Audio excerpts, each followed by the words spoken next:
lahat po tayo according to the Word of God, it is appointed na ang tao ay mamamatay minsan.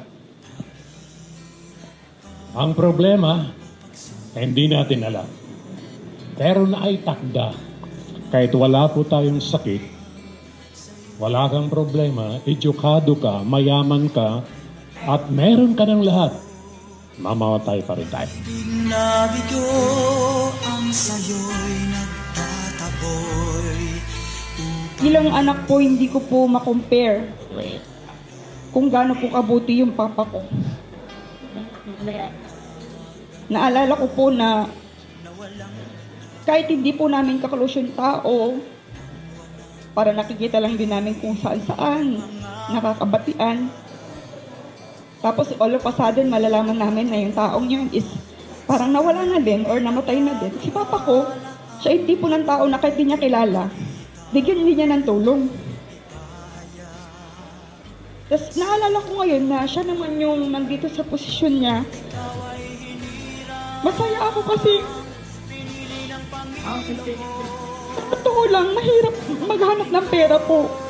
Pero ang Panginoon yung kumilos, tumulong sa amin na magawa ng paraan. Ang galing-galing po niya talaga.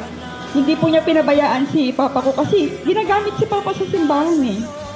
Kaya ang Lord hindi siya pababayaan. I found you.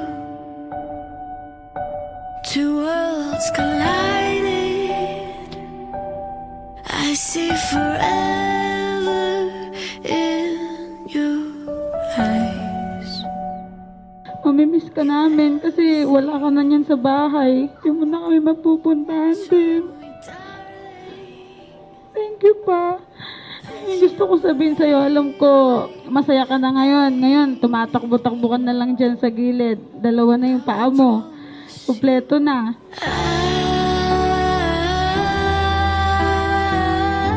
Sabi nga po ni Papa ko noon, habang nabubuhay ako, lahat ginawa ko para sa inyo. Para kung mawala man ako, wala kayong masabi na hindi ko ginawa lahat para sa inyo. Sabi niya, sana maging mabuti din kayo sa mga anak nyo. Yun po yung sinabi niya sa amin noon. Nandiyan po sa palagi sa akin po. Kahit anong problema na dumating, di pa rin sumuko pa rin po sa akin. Kahit sobra-sobra po yung ano ko po sa kanya. Nandiyan pa rin po sa akin. Patawad pa. Hindi tayo nag-abot pa.